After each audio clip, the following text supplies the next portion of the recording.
kita masih diberikan iman, Islam dan kesehatan, sehingga pada hari ini kita dapat berkumpul bersama dalam pengajian rutin Sabtu pagi selama bulan Ramadan. Tak lupa salawat dan salam semoga Allah senantiasa mencurahkan rahmat pada junjungan kita Nabi Muhammad SAW serta keluarga dan para sahabatnya. Mudah-mudahan kita mendapatkan syafaatnya hingga yaumul akhir. Amin. Marilah kita mulai pengajian pada pagi hari ini dengan bersama-sama membaca doa pembuka. Bismillahirrahmanirrahim. Raditu billahi rabban wa bil islami dinan wa bi Muhammadin nabiyyan wa rasulan. Allahumma waffiqni bima ahbabta wa 'allimni ma yanfa'uni wa zidni ilma. Alhamdulillahi ala kulli hal wa a'udzu billahi min hali ahli nar. Allahumma afini fi qudratika وأكرمني في رحمتك واغفر لي في طاعتك واهدني بغير عملي واجعل ثوابه الجنة. أسألك اللهم خير ما أقول وخير ما أفعل وخير ما بطن وخير ما ظهر والدرجات العلى من الجنة. اللهم افتح لنا حكمتك وانشر علينا رحمتك من خزائن رحمتك يا أرحم الراحمين. وصلى الله على سيدنا محمد والحمد لله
Alhamdulillah, alladzi an'ama bi ni'matil iman wal Islam. Asyhadu an la ilaha illallah wa asyhadu anna Muhammadan abduhu wa rasuluh. Allahumma shalli wa sallim wa barik ala nabiyyina Muhammadin wa ala alihi wa ashabihi ajma'in. Amma ba'd. Radina billahi rabba wa bil Islam dinan wa bi Muhammadin nabiyyan wa rasulan. Allahumma bika asbahna wa bika amsayna wa bika nahya wa bika namut wa ilaika nusur. Asbahna ala Islam wa ala kalimatil ikhlas wa ala dini nabiyyina Muhammadin sallallahu alaihi wasallam wa ala millati abina Ibrahim hanifan musliman wa ma kana minal musyrikin.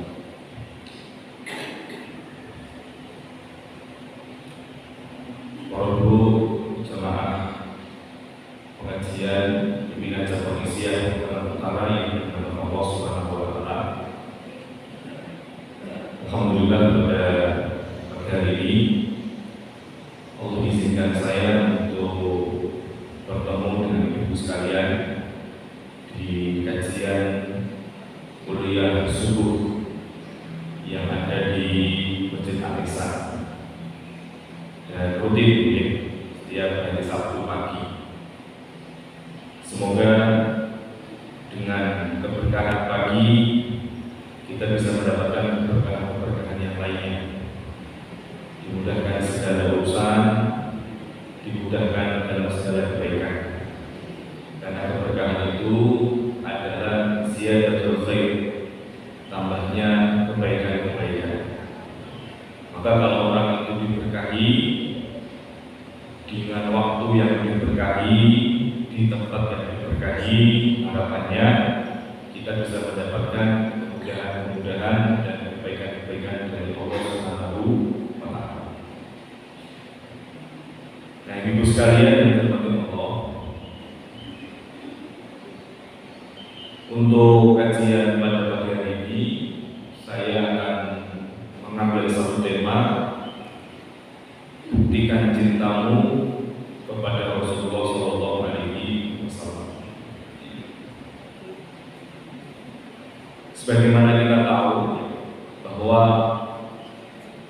kita dulu pernah muda, hadirin semua dulu pernah merasakan bagaimana enaknya dan bagaimana rasanya menjadi orang muda. Orang muda identik dengan cinta. Ya. Panjenengan semua lebih pengalaman dari saya. Ya. Karena panjenengan sudah memakan garam yang luar biasa.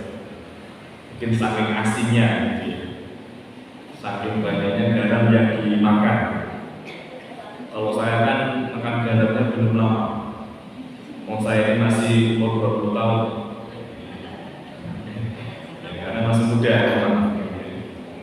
Yang hadir di sini, saya kira semua di atas 50 tahun, ya, kecuali yang ini, ya, yang ngaji tadi, ya, pengecualian.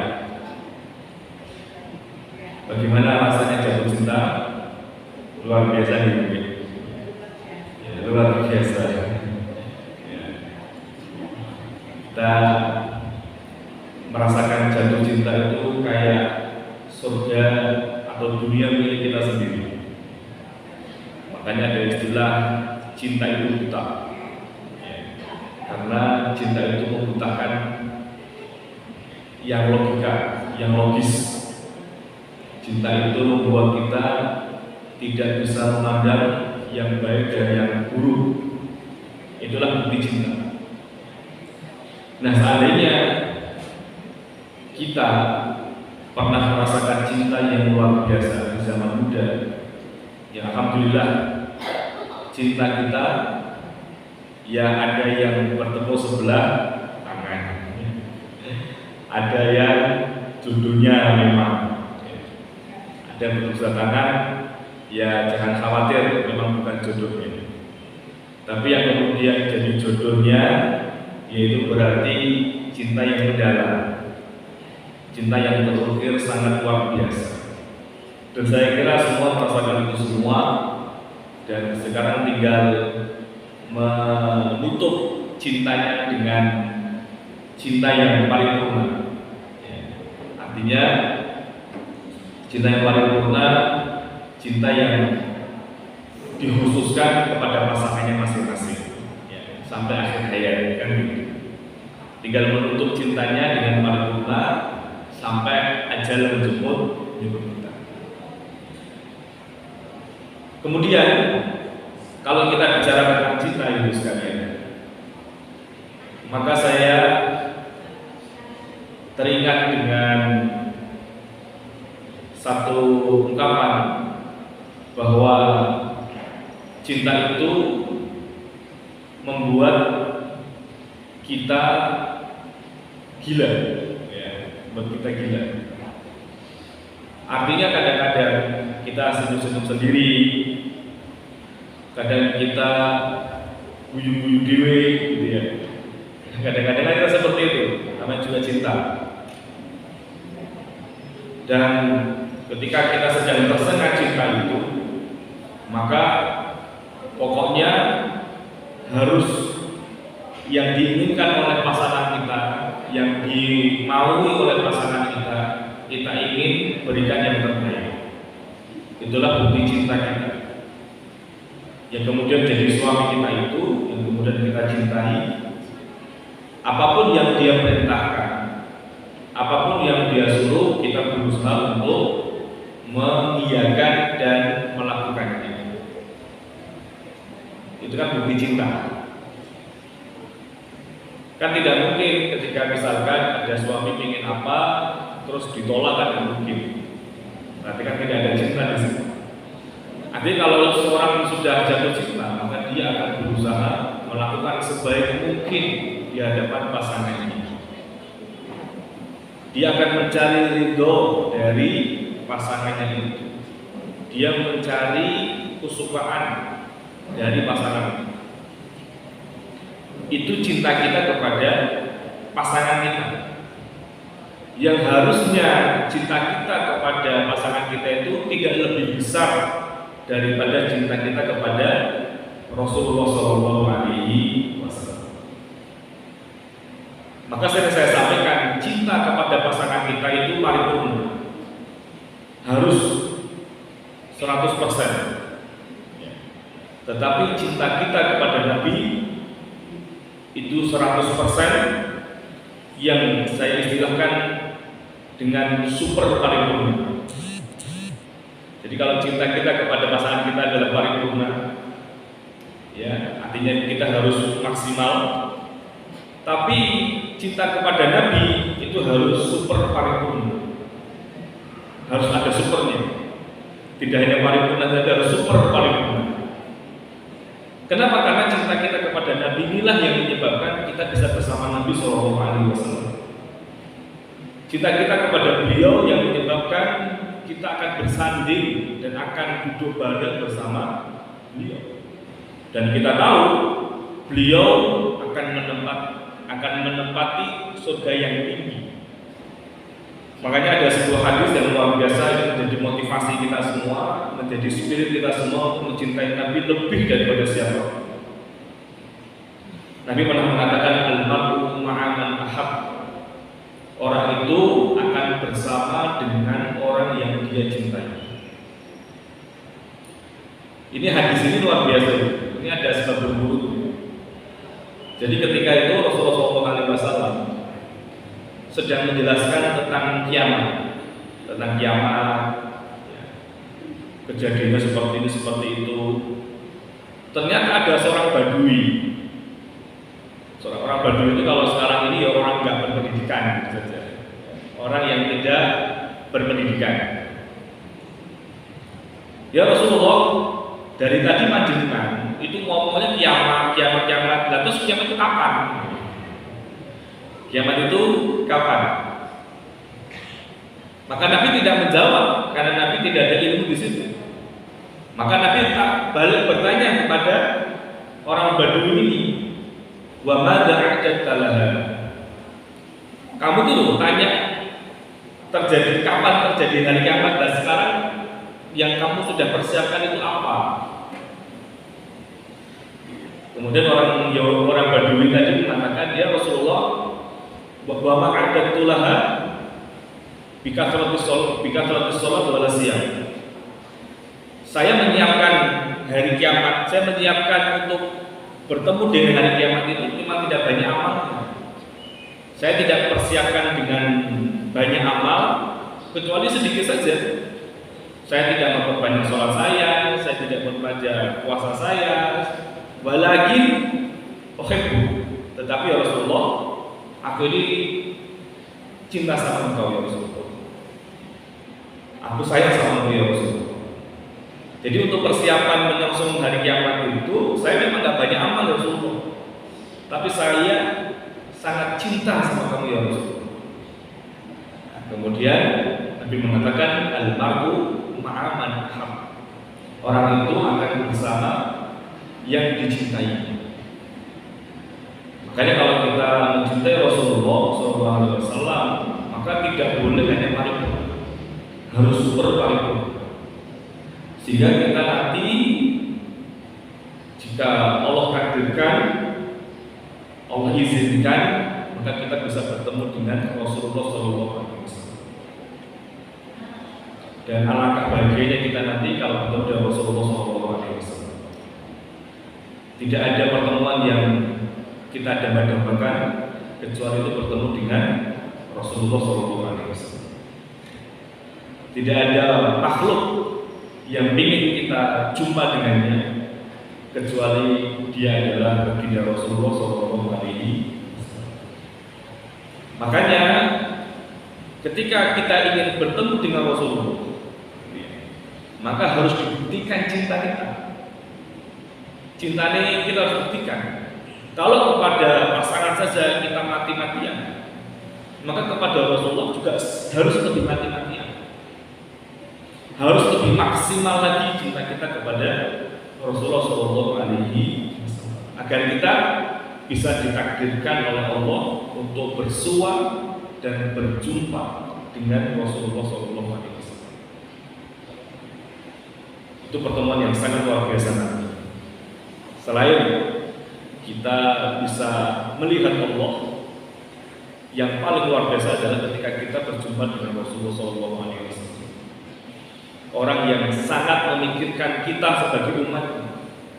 Orang yang ketika di akhir hidupnya membayangkan dan memikirkan bagaimana nasib umatnya.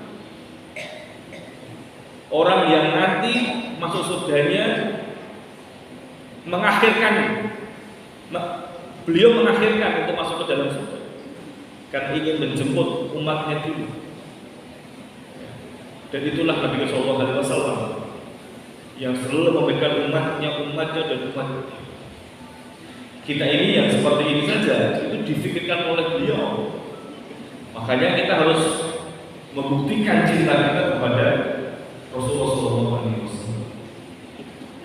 Nah, sekarang bagaimana kita membuktikan cinta kita kepada Rasulullah SAW?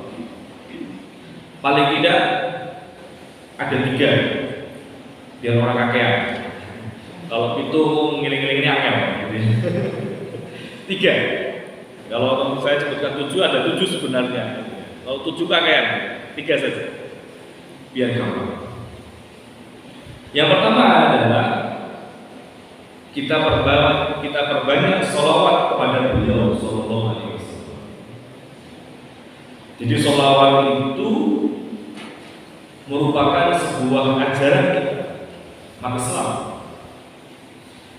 Sholawat itu bukan dimiliki oleh kelompok tertentu, tidak. Sholawat itu ya untuk semuanya. Kita sebagai umatnya, maka kita harus memberikan sholawat kepada Rasulullah SAW. Karena di Indonesia ini memang segala sesuatu dipolitisi, sekalian. Dipolitisi. Padahal seharusnya sholawat itu ya bebas saja. Muhammadiyah sholawatan gitu ya, jadi ya nggak apa-apa. Aisyah sholawatan juga nggak apa-apa. Cuma sholawatannya yang sesuai dengan yang dituturkan oleh Rasulullah SAW. Makanya di Jawa Tengah ini pernah diadakan jatah bersolawat.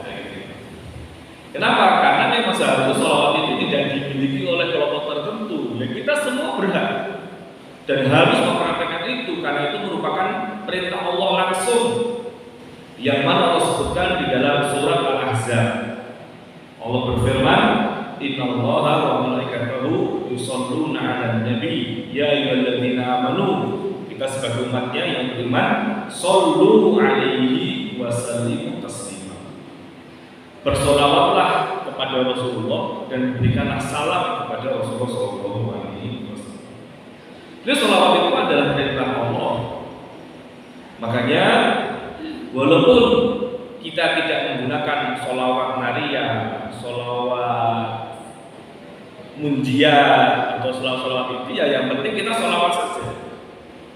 Sholawat yang langsung diajarkan oleh Rasulullah Sallallahu Alaihi Wasallam. Sholawat yang kita baca, ya, di setiap at-tahiyat terakhir itu kita baca. Ya, lagi kosong kita bersolawat. Karena orang yang bersolawat itu punya keutamaan luar biasa. Yang pertama, Allah akan membalasnya dengan 10 sholawat. Man shalla 'alaiya sholatan sallallahu biha sallallahu alaihi asra. Barang siapa yang memberikan sholawat kepadaku 1 sholawat, maka Allah yang akan membalasnya dengan 10 sholawat. Kalau Allah mendoakan, Allah memberikan sholawat kepada seseorang, artinya Allah merahmati seseorang. Maka inna Allah malaikatahu yusholluna 'alan nabi, sesungguhnya Allah itu bersolawat kepada Rasulullah. Itu sholawatnya adalah memberikan rahmat kepada Rasulullah maksudnya, sebagaimana yang dijelaskan oleh para ulama tafsir. Ya, kalau malaikat bersolawat itu memintakan ampun untuk Rasulullah. Ya. Kalau kita bersolawat, ya dengan solawat yang sudah diajarkan. Kalau kemudian kita bersolawat kepada Rasulullah 1 solawat, maka Allah yang langsung membalasnya dengan 10 solawat. Maksudnya Allah akan memberikan 10 rahmat kepada kita. Makanya ini penting. Ya, bukan berarti Allah kasih solawat sebagaimana solawat kita, bukan. Solawat dari Allah itu artinya kita diberikan rahmat oleh Allah. Dan jumlahnya 10 kali. Karena sholawatnya kita 1 kali. Kalau sholawatnya 100 kali, ya berarti dikalikan saja 1000 rahmat Allah turunkan kepada kita semua. Maka hidupnya tenang, hidupnya enjoy, hidupnya tidak bunda-bundanya, tidak foto, tidak untungan dan sebagainya, karena isinya ada rahmat Allah yang cukup banyak di hatinya. Dan juga ada hadis yang lain yang disebutkan oleh Imam Tirmidzi. Disebutkan bahwasanya Allah itu, innallaha, sesungguhnya Allah itu menugaskan 1 malaikat yang ditugaskan untuk menjaga atau berdiri di samping kuburannya Rasulullah. Jadi Allah menugaskan 1 malaikat, ini dia sahih. Allah menugaskan 1 malaikat yang bertugas untuk menjaga atau mendampingi Rasulullah SAW. Apa tugas dari malaikat ini? Tugasnya adalah fa inna man shalla 'alayya sholatan min ummati, maka barang siapa yang memberikan sholawat kepadaku dari umatku, faqala lil malak, maka malaikat yang menjaga kuburanku tadi itu akan menyampaikan pesan kepadaku. Ya Muhammad, wahai Muhammad, inna fulan bin fulan yusolli 'alaika sa'at. Wahai Muhammad, sesungguhnya fulan binti fulan, fulan bin fulan sedang bersolawat kepadamu saat ini. Jadi orang yang bersolawat itu akan dikenal oleh Rasulullah, karena namanya disebutkan terus, ya.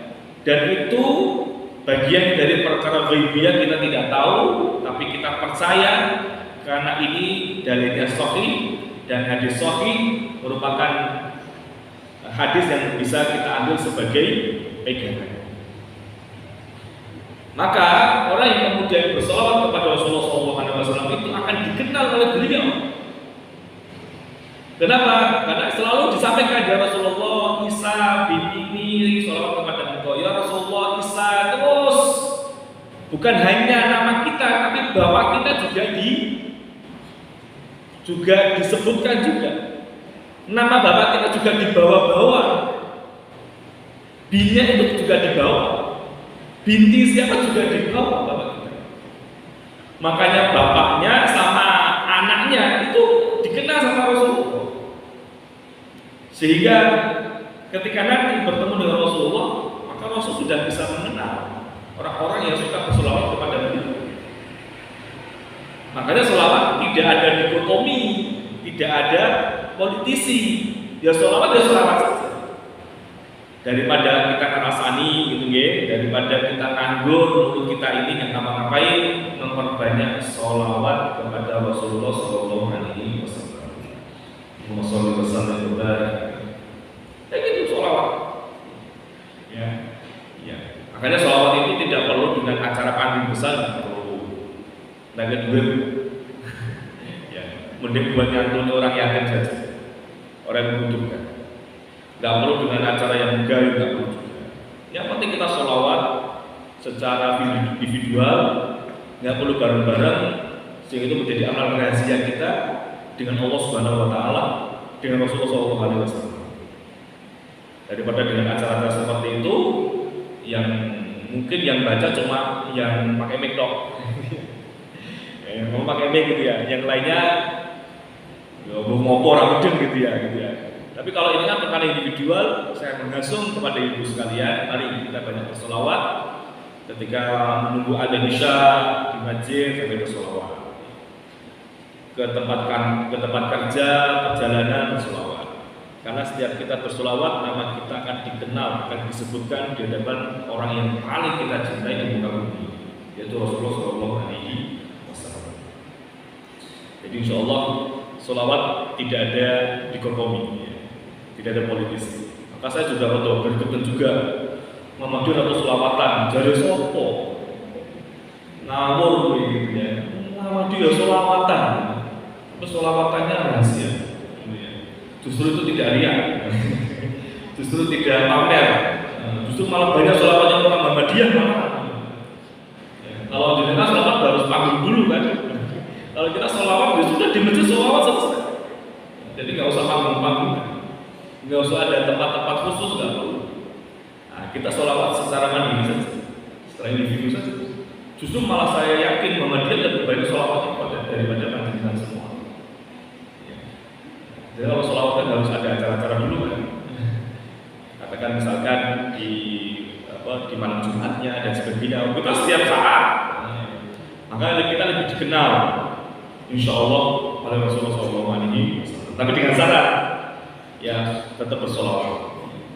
Jadi solawat ini lebih praktis.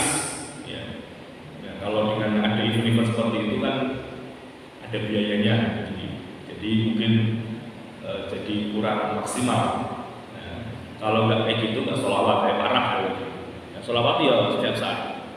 Kita lagi bersih-bersih rumah, sholawat, ya, atau istighfar dan sebagainya. Ya. Semua ada keutamaan masing-masing, semua ada keutamaannya. Tapi dalam bab cinta kepada Rasulullah, maka kita memperbanyak sholawat kepada beliau Sallallahu Alaihi Wasallam. Itu yang pertama. Kemudian yang kedua adalah dengan menjalankan atau mengamalkan sunnah-sunnah beliau. Dan sunnah beliau sangat banyak sekali. Kalau kita baca kitab yang ditulis oleh Imam Tirmidzi Al-Muhammadiyah Asy-Syamiliyah, bahwa Muhammadiyah yang sempurna atau Syamiliyah Muhammadiyah, yaitu kesempurnaan Nabi SAW itu luar biasa. Bagaimana tentang perang beliau, bagaimana akhlak beliau seperti apa, sehingga bisa kita tiru atau bisa kita lihat hadis-hadis tentang tentang sunnah-sunnah beliau di dalam kitab-kitab hadis, di dalam Bulughul Maram, dalam Sahih Bukhari, Sahih Muslim, ada Mufrad, Umdatul Ahkam, dan Sholihin, dan beberapa kitab-kitab yang lain yang sangat banyak itu mengajarkan tentang sunnah-sunnah ini. Dan insya Allah sunnah-sunnah Nabi ini sangat cocok dan sangat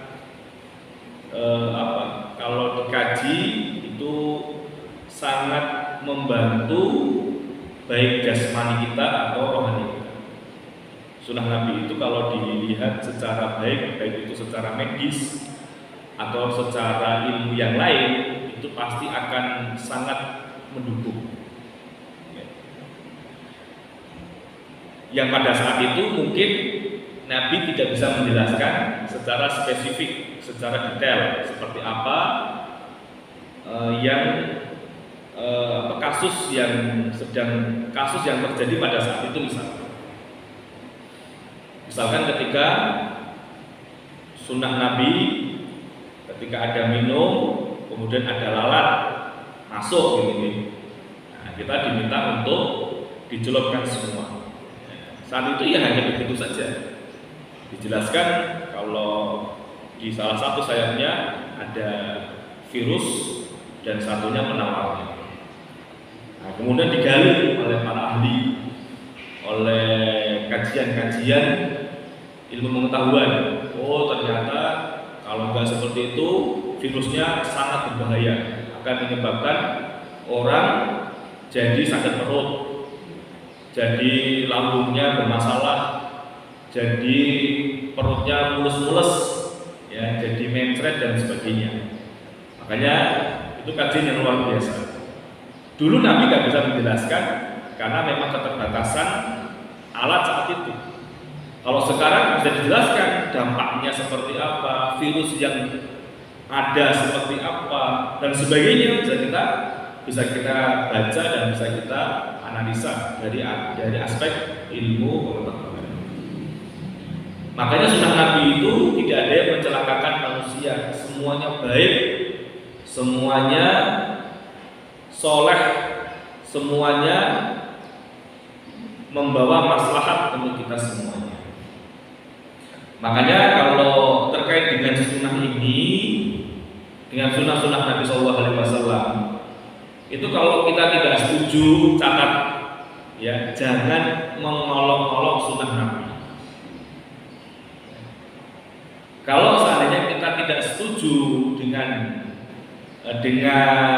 misalkan ada sunnah ini, kemudian kita tidak setuju misalkan, bukan tidak setuju ya, artinya kita mempunyai pendapat yang lain, karena ada pendapat yang lain tentang masalah itu atau memahaminya berbeda, maka sekali lagi jangan mengolok-olok sunnah Nabi. Mengolok-olok itu artinya menjelek-jelekan, bahkan cenderung menghina. Saya kasih contoh. Contohnya misalkan dalam masalah isbal. Isbal bagi laki-laki. Isbal itu pakaiannya terurai sampai menutupi mata kaki.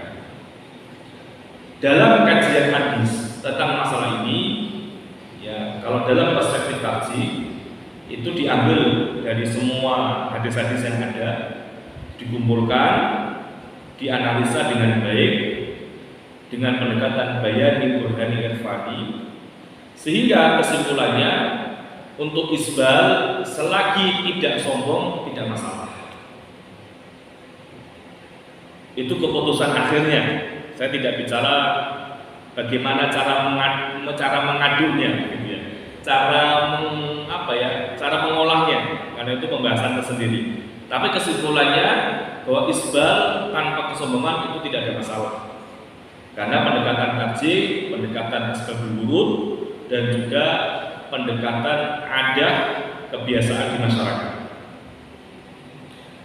Lah kita yang punya pendapat seperti itu, karena kita mengikut pendapat kaji, kita jangan ngolok-ngolok orang yang kemudian celananya di atas mata kaki sampai misalkan selutut seperti ini. Itu tidak pernah diajarkan di Muhammadiyah. Kalau beda ya beda saja. Itu bagian jenengan suka ayam, suka bebek, semua punya kesukaan masing-masing. Yang suka ayam tidak melek-meleki, yang suka bebek juga tidak melek, yang suka ayam, itu saja selesai. Jangan kemudian narasi-narasi yang cenderung provokatif, yang tendensius, itu malah tidak dibenarkan oleh syariat. Itu malah ada yang oke, apa mas lorone ingkang banjiran kok, itu nggak boleh. Nggak boleh. Bahannya kurang kok, nggak boleh itu malah. Nggak boleh. Itu namanya menghina, sudah mulai ada unsur-unsur penghinaan. Kalau beda-beda saja selesai. Ya, jadi kita tidak boleh untuk terlalu kenapa bahasanya itu ya?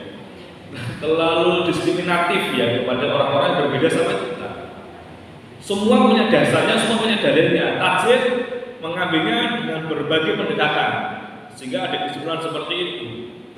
Ketika kesimpulan seperti itu muncul, maka di Muhammadiyah tidak pernah diajarkan, ya, tidak pernah dibenarkan kemudian jelek-jelekan orang yang celananya di atas mata kaki, tidak pernah.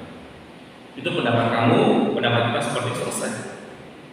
Hargai pendapat orang lain. Kalau Anda seperti itu silakan, kita sini silakan, nggak apa-apa. Ya. Kalau saling menjelekan, nanti justru yang muncul adalah permusuhan, yang muncul adalah gontok-gontokan, saling disclaimer, karena semuanya dengan dalil semua masalahnya. Dengan dalil, saya juga pakai dalil juga, semua dengan pendekatan dalil. Kita dengan pendekatan dalil yang cukup komprehensif. Misalkan gitu ya. Ini contoh yang paling familiar, ru'yah sama hisab. Muhammadiyah pakai hisab karena itu metodologi yang relevan saat ini. Saat itu ru'yah di zaman Nabi adalah metodologi melihat bulan yang terbaik saat itu ya, dengan cara melihat langsung.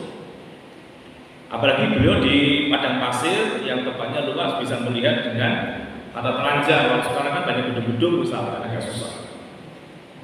Maka harus di beberapa titik yang bisa melihat, atau dengan bantuan alat. Maka ketika kita berbeda dalam cara menentukan satu Ramadan atau Syawal, ya sudah biasa saja. Jangan kemudian disclaimer yang kemudian hisab diloke, gitu ya. Oh, enggak sesuai sunnah, apalagi ya sebagainya. Padahal itu hanya metodologi, cara yang terbaik pada masanya.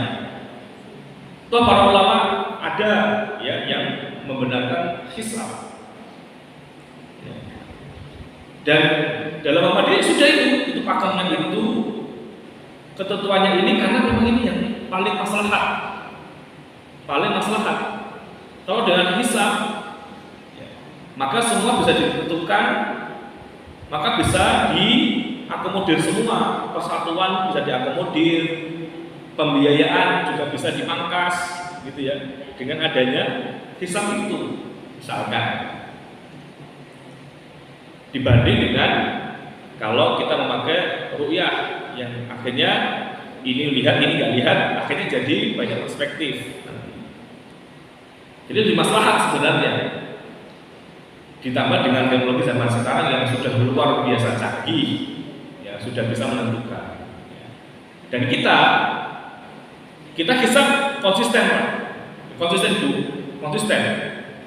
Sampai tanggal gini ya kita ya hisab juga. Hisabnya ya segala hal, dalam sholat, penentuan 1 Dzulhijjah, 1 Syawal, ya pakainya hisab aja.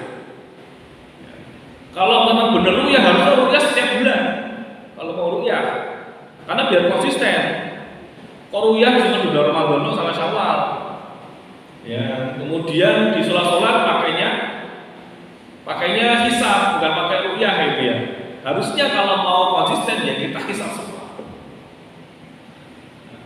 Nah itu maka saya bilang Muhammadiyah itu konsisten, gitu ya, lebih konsisten, lebih bisa mempertanggungjawabkan. Karena kita zaman sekarang namanya hisab, sholat pakai hisab. Ya, kira-kira Pak ini jenengan percaya nggak, Ibu?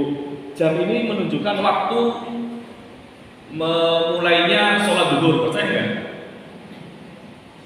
Kalau alhamdulillah pakai tanpa teori hisab, nggak mungkin percaya.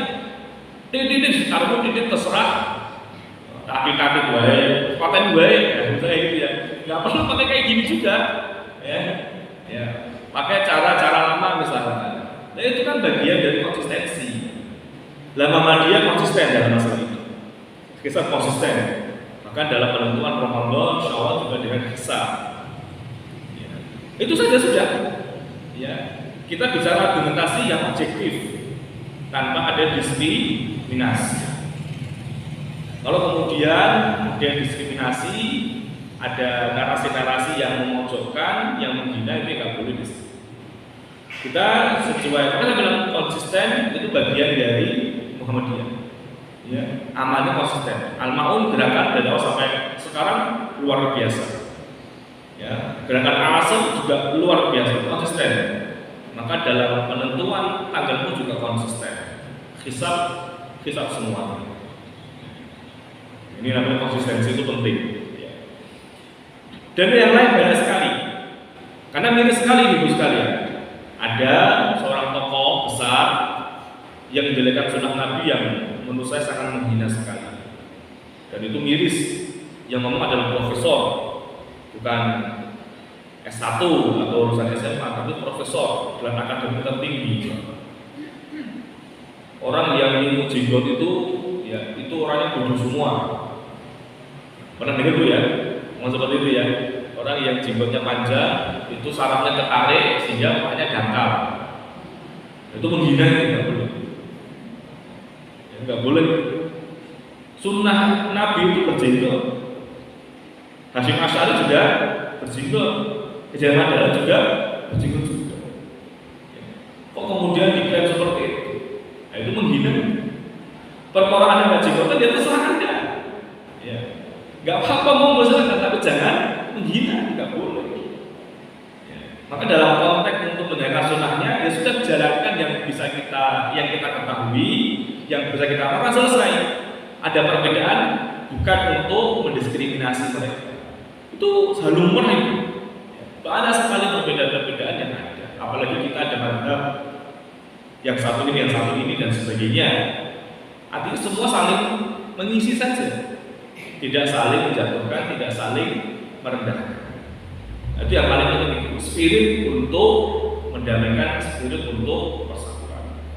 Itu yang kedua. Makanya sunnah Nabi banyak.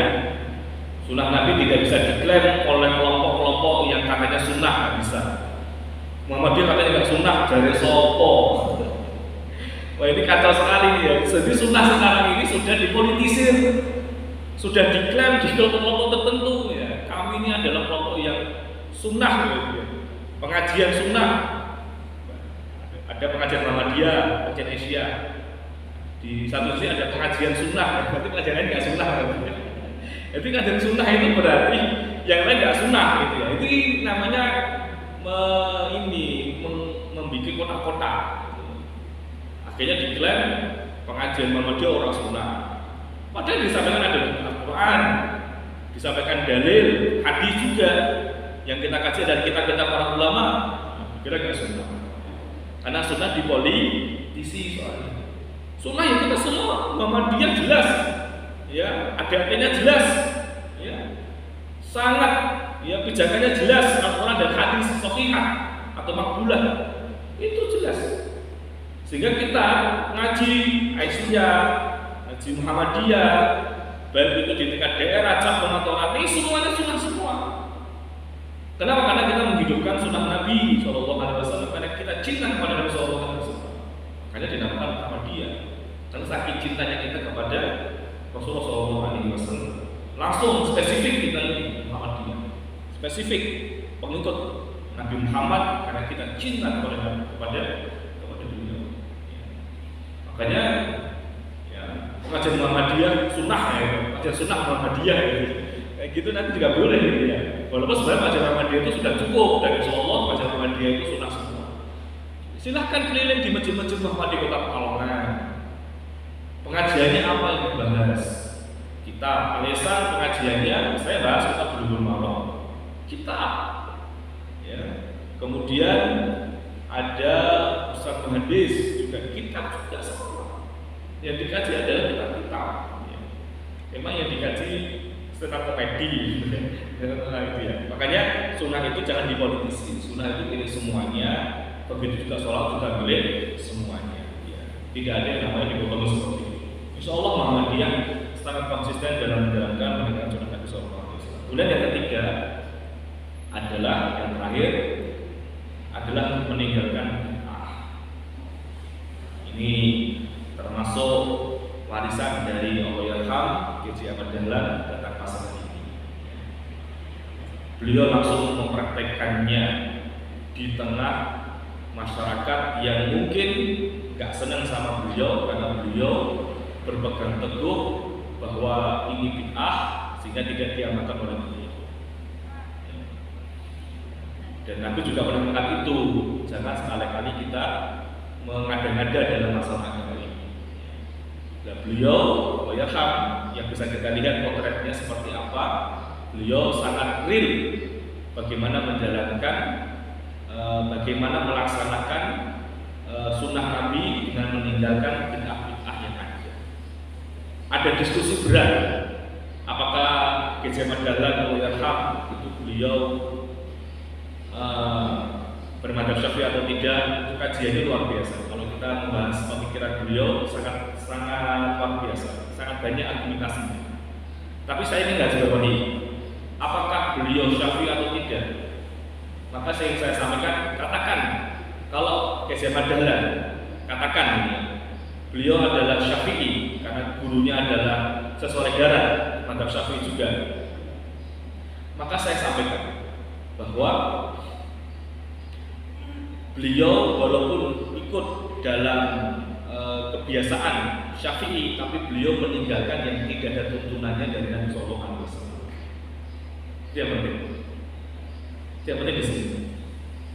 Misalkan ada, oke lah katakan kan dalam tradisi dulu kan ada namanya selamatan dan sebagainya gitu, beliau nggak ada. Dikir bersama beliau juga enggak. Artinya beliau walaupun ini loh, tetapi saya harus jujur menyampaikan ini masih ada perdebatan ya pemikiran Kiai Ahmad Dahlan apakah beliau benar-benar Syafi'i atau tidak. Katakan kalau beliau, ini katakan ya, kalau ternyata beliau adalah madzhab Syafi'i, tapi Syafi'inya benar-benar otentik menurut saya. Kenapa? Karena beliau meninggalkan menjalankan Syafi'i yang sebenar-benarnya, yang tidak menambah-nambahi dengan acara, misalkan acara tahlilan, acara ini beliau tidak melakukan. Karena beliau melihat ini tidak pernah dilakukan oleh Nabi dan para sahabat. Ya. Kemudian acara-acara apa beliau tidak pernah. Kenapa? Karena ini bagian dari agama yang baru ada, tidak pernah dicontohkan oleh baginda Rasulullah SAW. Ini real. Itu poinnya di situ. Poinnya langsung dipraktekkan oleh Allahyarham Kiai Ahmad Dahlan, dan ternyata penolakannya luar biasa. Belum dituduh kiai ora bener, kiai ora jelas, kiai ngawur, karena beliau tidak mengambil semuanya. Beliau hanya mengambil yang ada tuntunannya, yang tidak ada beliau tinggalkan. Beliau tinggalkan. Dan resikonya seperti itu. Perjuangan yang tidak mudah pada zamannya. Ya. Maka itu yang diwariskan oleh beliau. Kita juga harus berdiri tegak di atas itu semua, sehingga di Muhammadiyah tidak ada selamatan, tidak ada apa-apa. Ya. Tidak ada istilah-istilah yang kemudian kita kenal di masyarakat saat ini, tidak ada. Ya. Kenapa? Karena kita mengikuti warisan dari Allahyarham Kiai Ahmad Dahlan, pendiri dari Muhammadiyah. Ya. Dan itu kalau kita urutkan, Kiai Ahmad Dahlan itu bersambung silsilahnya sampai kepada Rasulullah SAW. Jadi beliau adalah keturunan ya darah biru kalau kata kita ya, keturunan dari Kanjeng Nabi SAW. Maka ini harus konsisten di Muhammadiyah. Kalau lagi konsisten juga Muhammadiyah, ya, konsisten di sini, konsisten, ya konsisten, ya Maka ini yang perlu kita amalkan, ya, karena bentuk cinta kita kepada Rasulullah SAW, bentuk cinta kita kepada beliau yang luar biasa. Kita menjalankan sunnahnya, meninggalkan bid'ah, karena bid'ah itu berarti kita melukai Nabi. Nabi sudah mengajarkan semua komponen-komponen agama ini dari A sampai Z, maka tidak perlu kita tambahi, cukup dengan yang sahih-sahih saja. Itu pun juga kita tidak hafal. Sampai usia kita selesai pun, sampai wafat pun, ternyata masih banyak hadis-hadis yang belum banyak kita pelajari dan kuasai. Maka cukupkan dengan hadis yang sahih saja, cukupkan dengan hadis-hadis yang makbulah saja. Insya Allah itu akan mendapatkan keberkahan dan insya Allah akan mendapatkan cinta daripada Rasulullah SAW. Oke, saya kira itu yang bisa disampaikan. Sudah jam 15 ya. Yang sampai jam 15 nih. Ya. Baik. Ibu sekalian yang dirahmati Allah, begitulah buktikan cinta kita kepada Rasulullah dengan 3 hal. Yang pertama adalah sholawat, yang kedua adalah mengamalkan sunnah-sunnah beliau tanpa diskriminasi, tanpa politisi. Kemudian yang ketiga adalah meninggalkan bid'ah. Ya, ini warisan yang luar biasa yang langsung disampaikan oleh Maulana Ham Kiai Ahmad Dahlan rahimahullah taala. Oke, saya kira itu yang bisa disampaikan untuk kajian bulan subuh pada pagi hari ini. Semoga bertambah cinta kita kepada Rasulullah, bertambah semangat kita menjaga Rasulullah, dan harapan dari semuanya kita bisa mendapatkan cinta dari Rasulullah SAW yang orang yang mencintai beliau akan bersama dengan beliau. Kalau punya maaf, saya kira itu yang bisa disampaikan. Langsung ditutup kawan gitu. Ya, ditutup ya. Oke, kita akhiri dengan berdoa kepada Allah SWT dengan harapan Allah menandakan cinta kepada kita semua kepada Rasulullah, dan kita diizinkan oleh Allah untuk bertemu dengan beliau dan bersuara dengan beliau. Bismillahirrahmanirrahim. Alhamdulillahirabbil alamin.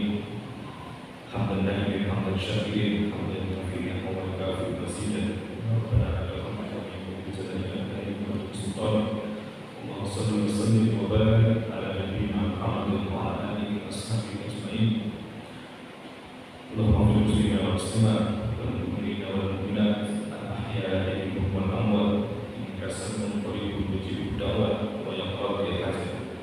Rabbana zalamna anfusana wa la taghfir lana wa tarhamna lanakunanna minal khasirin.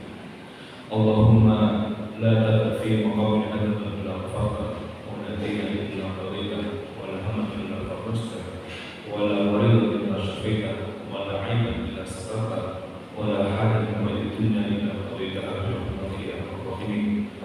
اللهم اصلح لنا الدنيا التي فيها معاشنا، واصلح لنا ديننا الذي اسمى أمرنا، واصلح لنا الدنيا التي فيها معاشنا، واصلح لنا آخرتنا التي إليها معادنا، واجعل الحياة زيادة لنا في كل خير، واجعل الموت راحة لنا من كل شر. Ya Allah ya Rabb, kami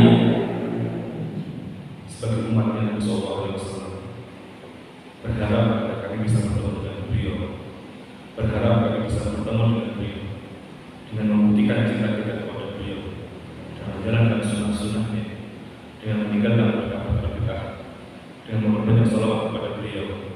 Maka ya Allah yang Maha mencapai doa, kumpulkan kami bersama orang yang kami cintai, bersama orang yang sangat kami cintai, yaitu Rasulullah SAW, bersama orang yang paling kita sayangi, yaitu Rasulullah SAW. Orang yang paling kami cintai, orang yang paling kita sayangi, orang yang paling kita ingin bertemu dengannya, yaitu Rasulullah SAW. Rabbana hab lana min azwajina wa dhurriyyatina qurrata a'yun waj'alna lil muttaqina imama. Rabbana atina fid dunya hasanah wa fil akhirati hasanah wa qina adzabannar. Subhana rabbika rabbil izzati amma yasifun wa salamun alal mursalin walhamdulillahirabbil alamin. Sekian dari saya, mohon maaf. Assalamualaikum warahmatullahi wabarakatuh.